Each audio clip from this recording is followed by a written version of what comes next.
So again, I want to thank every team that came out this year, both virtually and in person. It's a great group of associate and secondary groups that came. Great proposals by everybody. My name is Caleb Parton with Kittle Property Group, the sponsor. Just kind of want to do a quick overview of kind of what the scenario should have been for your guys' relation to go back and verify. Obviously, the project is in Galloway, Ohio. We kind of gave you a certain amount of plans and details depending on what iteration you were in, and told you to do this or give us these drawings back. You guys did an excellent job with that. Our typical schedule for this job, when we break it down, obviously our total schedule is for the entire project when we look at it, but we broke it down just for the fourplex for you guys on our end, and it's roughly around 140 days. So when you go back to your guys' recalculation, when you go back, look at that schedule, kind of what those durations are, based on our past performance and past history of projects. That's what our durations for all the subcontractors and tiers are, 140 days for that total build cycle. And that is from start of construction to final CFO. That doesn't do anything with permitting and general conditions cost, upfront plan reviews. That's just on-site work, 140 days. Typical approximated cost for this project, just the building alone and what we gave you to do for the site work, the minimal there, about $507,000. That was obviously back in September and October when we did the review for this in our company. Obviously, price increases come in, so probably looking at $550 maybe overall if we get into that luxury of lumber staying up by the time we actually build this. Some background on me as a judge.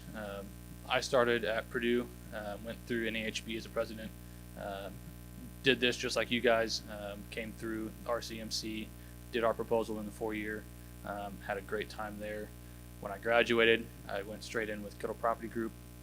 I went to in the field, so I started out as an assistant superintendent to a superintendent to a project manager, and just learned quite a bit. So what you guys are coming out into as you go through your progression in college and high school as you come out, look into that field situation and not necessarily I want to be in an office right away. You're going to learn a lot more in the field. So think through that, and I'm going to turn it over to Jay. In today's market, I think two things you got to take are probably psychology and economics to deal with what we're dealing with out in the field right now. I follow a lot of economics. NAHB has some of the best that are dealing with things we have in industry. So just like NAHB Now is a great little resource to go to. They have weekly podcasts and things about what's happening in the industry, and they've got some really sharp economists and folks letting you know what's happening.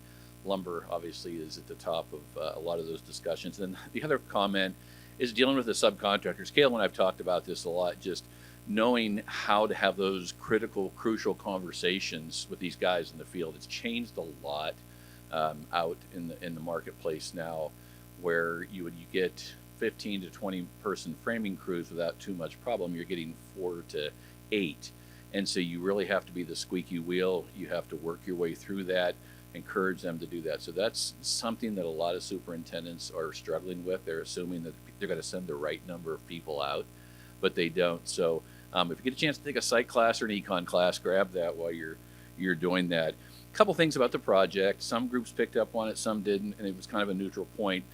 The majority of apartments are done under the International Building Code, not the International Residential Code, IBC versus IRC. Clubhouses are kind of a unique thing, the leasing offices, but the majority of the apartments are under IBC. Caleb talked about the schedules. Think about what you're putting in your schedules. You're starting in March and it's Ohio. That weather information is available. It's cold, the ground is frozen a lot of the times, or it's thawing and it's really muddy. So use that information, make sure, and don't be afraid to put contingency days. You don't want to just overload it, but think about the tasks that are outside specific and really focus on those. If you're in the spring, you're framing, you're roofing, you're probably not going to be able to work every day. So don't be afraid to put those in your schedules. Multifamily is also a little bit unique from production. It's a lot like from the custom home building. It's similar where you're, as a superintendent or a field, even a project manager, you need to be well versed in all the civil engineering aspects as well as the building part. We didn't put a lot of emphasis on your model here for doing that. Some teams picked up and put sewer and storm, but that's kind of a separate entity in the production single family. It's not in multifamily. So from the first shovel is when the superintendent will come on board. You'll bring in some finish and assistant superintendents and some framing superintendents, depending on the size of the project. But you'll get to see all aspects. So kind of a shameless plug for multifamily guys, which is what our company is. But you'll get to see everything, the pipe going in, the asphalt going down, and you're managing that process as a superintendent. So that's just something that's a little bit unique. You guys all follow the directions, what we're supposed to do. It's not that somebody missed that. It's just a little bit different with the for rent versus the for sale. Appliances are always included. I mean, it's really ready for the renter to move into. So just don't miss that. There's some things the homeowner may buy or be options. You need to have all of those included in your estimates. The other thing that's unique too with fair housing, those ADA units, the proper term, they're called fair housing units. ADAs is kind of a common nomenclature. Everything on a first floor has to be visitable. So somebody has to be able to roll in a wheelchair or impaired in some way into your first floor, be able to get to a restroom, be able to maneuver around in a kitchen. You don't have to make all the adaptations. There's different names for the type A, type B, different type units. But first floor, and if it's an elevator, multifamily apartment, every unit has to be adaptable because theoretically somebody can wheel in. Little different again than the single family. So that's why those clearances and spaces, those units are pretty easy to adapt that you saw on the plan because they all in a cottage have to be visitable and thus they can be adaptable. So just a couple unique features. A lot of you had some support from the BIA. Continue to reach out. They're a great resource. I'm assuming they worked with you guys all to get here and everything, but reach out to the BIA and stuff too.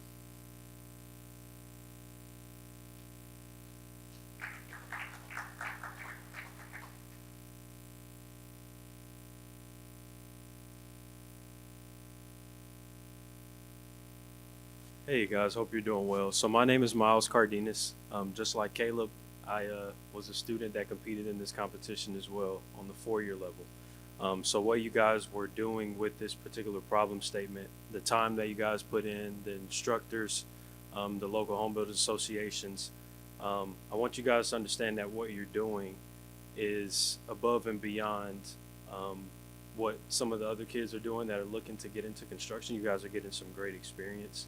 You guys are getting some great connections by connecting with your instructors, connecting with your local home builders associations, and just cherish those. That's your step into the industry, so to speak. So if this is something that you really want to do, this is perfect opportunity, perfect practice for you guys to step right into your career field of choice in construction, whether it's residential, whether it's multifamily, whatever it is that you guys want to do. You're definitely taking the step to say, this is what I want to do, and this is what I want to be a part of. So definitely applaud you guys for making the decision to be a part of this. It's a lot of work. And as a student, you spend a lot of hours trying to understand what's going on, trying to actually put the project together, trying to make sure you cover all your bases, and then to get up here and present is also very nerve-wracking. So you guys have done an awesome job. So I want to take time to applaud you guys for making that decision. So I'm a senior land development manager for a company called McKinley Homes back in Atlanta. I came out of college, had the opportunity to step into land development as an intern while I was interning in school. Stepped in as a land development manager and have been a land development manager and have done some construction throughout my time. I've been out of school now for 4 years, or 5 years this year. So part of my experience is not just land development, actually build pool houses for our company. So the ADA compliant is something that I'm very familiar with. I have to do all the extra things that you have to do with ADA compliant facilities, like the grab bars and the block-in and the fire marshal inspections and all that good stuff. So I know it all pretty well, or at least still learning it and going through that process every day. So that's something that I definitely took a look at. And obviously your schedules. Schedule is a very important tool in the field. Obviously the plans are as well. So the clearer the plans are and the tighter your schedule is, the easier it is for you to do what you do as a project manager, as a superintendent, whatever you guys would like to do once you step out into the industry. So again, you guys did an awesome job. Definitely want to congratulate you guys for just taking the opportunity to participate in this and to encourage you guys to take on a career in construction. It's a great field, great opportunity to get in and learn up under some guys that have been doing it for a while, to be an entrepreneur if you guys want to. So it's a great opportunity that you guys have taken to be a part of this and invest in your future. So thank you.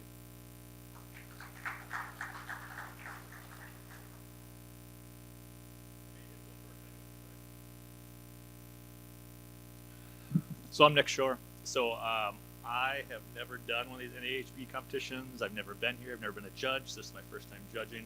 You guys did great. I mean, this is amazing. I mean, the quality work that you all put together is phenomenal. So I have 20 years experience in the construction industry. I started as a project manager, went to an estimating position, went to a senior PM, went to a job soup, and now I'm a director of construction. So now I run construction crews and I run architects. That's my new role, and I love it. So more of an owner's rep, but I actually have my own construction crews and I have my own architects that work for me. On a side hustle, I am an instructor, and so I teach estimating and scheduling. So when you guys brought your estimates together, I mean, I dug through them as much as I did. I didn't want to rip anybody apart too much, but scheduling, I enjoyed ripping those apart. That is where I find joy, is in schedules. So again, this is my first time here. You guys did great. I wrote as many notes as I possibly could about what I saw, what I like to see, what I want to see more of. But the presentation you guys did, you are going to do it again if you stay in this field, and it's going to be sometimes less intense and sometimes more intense. But if you can master doing this presentation, no matter who you're presenting to in the future, you're going to succeed. So, good job.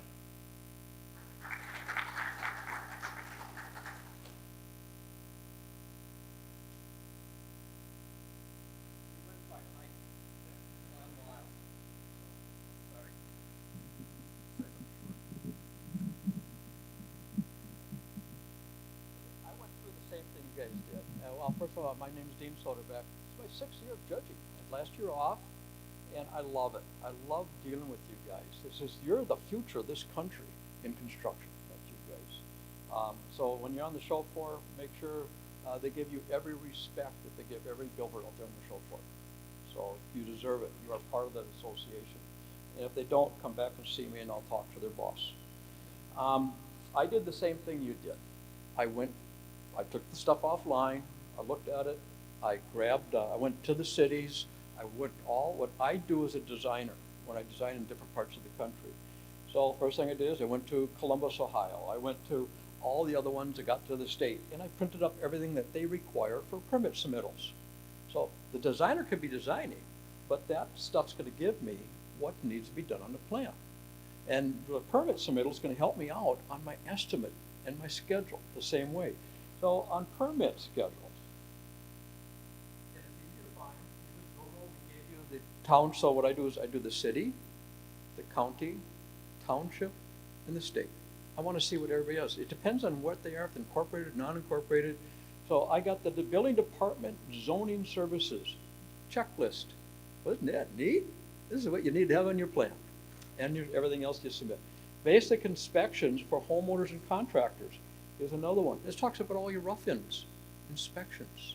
You know, figure out what benchmark, I need an inspection for this, an inspection for that. It's right online. Residential planning requirements. Oh, designers, there's your sheet right there. And the last one was, because of the start, I'm from Minnesota. My frost goes on this deep or deeper. So I was ice diving a week ago last Saturday. The ice was that thick. I'll be ice diving again coming up in another 2 weeks. So we play in Minnesota. Yeah, the ground's frozen as all get out. And we have to do what we can. So what this one was, it's called Construction Industry Communications. I found it. All I did was go on cold weather concreting in that town. The city of Columbus put together a sheet. And on that sheet is 3 or more consecutive days. Here's what follows. 40 degree, the mean temperature. And if you go on the calendar, some of you guys pulled up a calendar and showed a great thing on temperature. That month that they started, it goes from 32 to 52 degrees is the average temperature for the entire month, which means I'm going to be doing some cold weather creating. So frost blankets, maybe ripping charges, some of the other stuff that you need to put in there. And those are some of the things that we talked about a little bit with your debriefings or with your questions and answers. We gave you a hot sheet this year. Some of the teams did not use it, some of them did. And what it is, I've been pushing for this for years. They used to use mine, and I think they used your hot sheet. And what it was literally hot. And I love it because I could touch it. I started pricing this out myself. So as I went, I started filling in all the prices, just like you guys did. So I could tell exactly what you guys were going through. Can I find this data and that data? So this was a great resource on what not to forget in your estimate. We gave it to you guys. Use it. The other one was, let's see, I did. This one was the cottage. Sometimes this is called the cottage everywhere. When we have plans in the office and you have like 10 plans laying there, I can see cottage on the heading. I know that's the one that we're looking for. So on all your plans, all your estimates, all your schedules should say the cottage on it, besides the job number. We know exactly which model we're talking about. And we gave you the data. This is the specs that was given to all of you guys on what the products were. And there was some of the teams did vinyl siding. Well, it's hardy board. It says it right in here. So we gave you all the information. I had a hard time finding that floor. I don't know where you buy that floor, but it's a commercial floor. I liked it. After I found it and talked to my flooring guys, I had a hard time finding it. So what I did is to price it. If you can't find the product, what do you need to do? Find one that looks like it, smells like it, and tastes like it, right? Yeah, so that worked. So I had to do that with all my flooring and all the other stuff. So I really appreciate, here's my judge's debriefing letter. So I want to thank Kittle. It was a great project. It was fun seeing a bigger than a 3 unit, which puts me in the multifamilies, and a slab on grade with the turned edge. I loved it. The codes I just went through, the orders inspections was in there. We had footing, foundation, slab, rough framing, electrical, plumbing. After that is my structural. Why is that? Why does the building official look at the structure after all the other sub-trades inspectors were signed off? Who puts the nailing plate up over the electrical or plumbing if it's too close to the edge? The plumber? Electrician? Who does it? Those trades shouldn't they? But guess which inspector looks for that? The building official for this structure, and not the plumbing inspector, not the electrical inspector. So you have to look at he's always after to pick up the junk. So when he's there on the job site, guess what? Got a pocket full of steel plates and a hammer. He goes, you need one here. How's that? Perfect. He moves to the next one. So I'm not going to have him come back for another inspection. I'm going to do it right in front of him. It makes him happy. And to make the building inspector happy, leave a few off. You find that out? Okay. Okay, we have an inspector. He's not happy until he finds something. So we always left a real easy one for him. And then once we put that on, oh, he was fine. He says, you guys do a great job. So the Ohio Building Code was one of the big ones. Deliverables, we talked about. We told you what to put on the plans. We told you what to put on the headings. The estimate, the lump sum. Some of the teams did. I think you did lump sum. And for me, I can understand that. But you know what you do when you do lump sum? Your scratch sheet that you arrived with that, put that in the package. What that does, he goes, oh, here's how I derived with that, and you put the lump sum on that line. Just pop it in. There's nothing wrong with it, but show your work. That's what we're looking for. That was, safety plan. You get that sheet that's as of the 18th of December. So 18th of December, new rules came with OSHA. That's what I have to post it on my job site. COVID precautions. It's called infectious disease and contagious diseases. I have to provide all this. I got COVID on my job site. The millwork company brought it in. My son got it a week we were trimming. Son got it. I got it. Thank goodness we separated everybody in different floor levels. 7,000 square foot home we built. And we separated everybody and we protected the rest of the force on the site. But I had hand sanitizer on, I had face masks on the site. I had everything on the site for them when they came in. So, but that sheet has to be posted now. If they got real strict, that was part of OSHA's deal. So that's all I have for you guys. You guys did an awesome job. I love this. So thank you very much for attending. Have fun and show for it.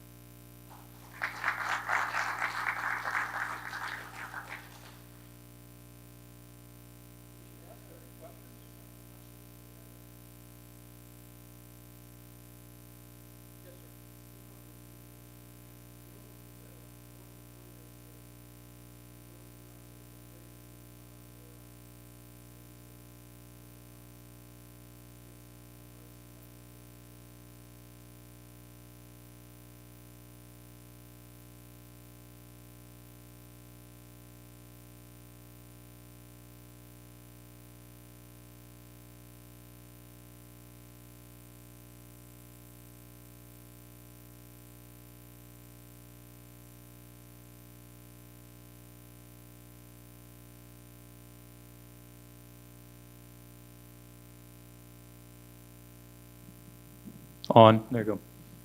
So the question was, did we allocate in that 140 duration day schedule of rain days and delay days, correct? That is correct. Of those 140 days, that is calendar days, so without weekends, and that is working days, with respect to any put-in schedule of 1 or 2 delay days and rain days incorporated into that schedule.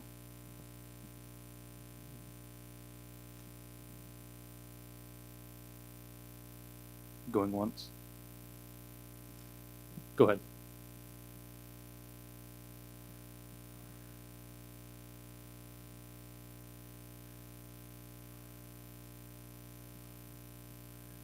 Same framing company, 3 crews. So it is what we do with apartments, again, to pick up pretty much east of the Mississippi. We try to panelize. There's a lot of panel plants in the Midwest. Brought panels down here to Florida from Meridian, Mississippi, a panel plant truck to both Northport and to Melbourne. It had that same plant truck to Houston, Texas to build. It depends on how the framing crews are to deal with that, to try to pick up, some speed. Down south in San Antonio, stick framing. It's the trucking cost will eat you up, especially with what's going on right now with diesel prices gone up and everything like that. So it is it's really common with the Hispanic framing crews that they just specialize because they're getting paid piecemeal. So however many sticks they stand up in a wall, that's what they're getting paid for, and they agree what that price is up front. How many sheets they sheet with. So that's kind of how they break them up. And that's how they bring them in too. That's kind of their way to bring it in. So they're going to start them off just with the studs, and then once they get better and there's nailing patterns and structural nailing patterns, the guys that have more experience, they work up through that. But they'll work up through the crews, and I think they're getting a little bit more money in those crews. But that's fairly common.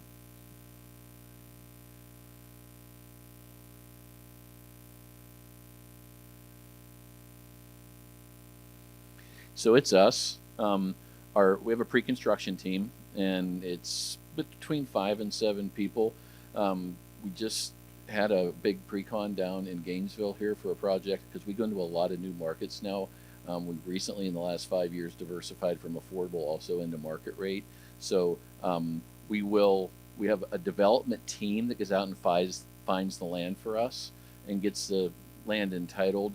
Then our pre-construction team puts call it a level 1. It's a step above a napkin sketch to it. Having the in-house architecture, we can usually get some application set drawings to get some dimensions off, make some assumptions on backbone, storm drain, backbone, sanitary. Like we always put a lift station in. If we're in Florida, we always put a lift station in where it's flat. We'll find out that information later on. We can tune our budgets up, and then it just kind of rolls right into the whole piece and puts a schedule to it and go through that. So it's on a apartment pretty much soup to nuts. What we're finding is we're competing in an apartment with a lot of single family folks for land, and so land prices are going way up, especially here in Florida. So we're partnering with a lot more master developers. We usually go a little bit faster than them, and I know that sounds weird, so we'll always have some side agreements where if we're in first, we'll bring the water mains up the main road that will service you and service us. We don't like being contingent on somebody else to bring us our utilities. We like to bring them ourselves. We'll just have a cost share agreement or something like that. So we probably have, out of the 14 active projects right now, 6 of them have got some master developer working side by side with a single family group, just so because land is hard to find and hard to afford right now.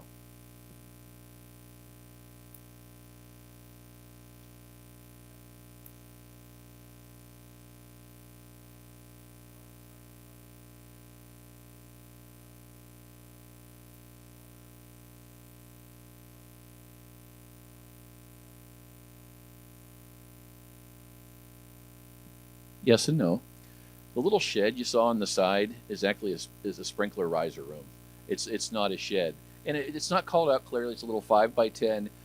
We opted to make it a standalone for a lot of reasons. If you're running a line into the interior of an apartment building, the fire department does not want any joints, so you have these pre-made stainless steel lines coming in that are expensive, and then you have to hold up if it's a breezeway product. You can't pour your breezeway, so we moved all of our sprinkler rooms. Riser room's not the greatest word for it, but our sprinkler rooms on the side of the buildings. So that's where the water comes in. your underground contractor normally will bring your utilities within 5 feet of the apartment. So there's always going to be hooking up your sanitary, which is 5 feet outside the building, bringing your water line in. Sometimes you're bringing a domestic and a fire in. Sometimes they'll split and become 2 lines inside that riser room and doing that. And then you have to think about on the side of your building, if it's a 4-plex, it's not bad. We have 74 unit buildings. Think about all those electric meters. That's a lot of feeds and a lot of meters to hang off, so a lot of planning. There are outside you have to consider, but it's usually somewhere in close proximity by the time you're ready to put those on. Those utilities are out in the street somewhere.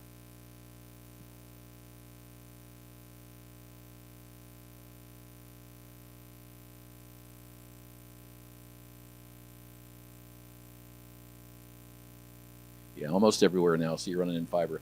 Florida's really interesting.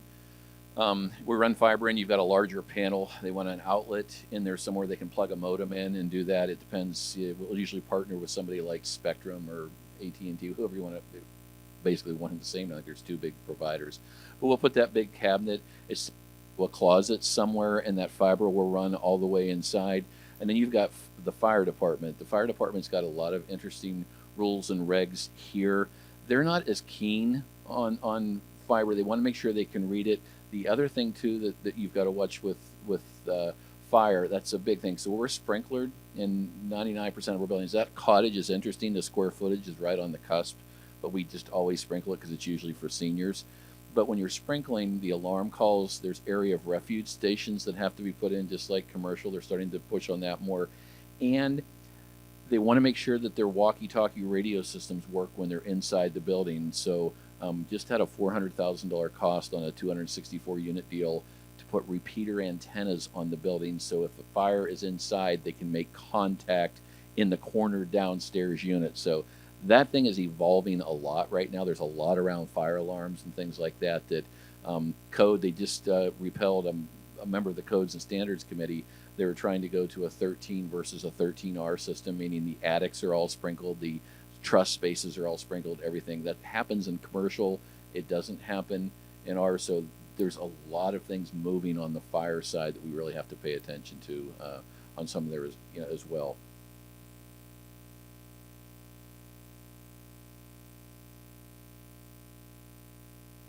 One more thing too, gentleman standing over there, and Mary, you in the back somewhere? Mary and Scott reached out to all of us, have a lot of hours behind the scenes put in. He was a coach for a lot of years and has stepped up to this role of organizing this group. So he's contacted all of us and judges. But I'd like you to give those two, Mary and Scott, a hand for that.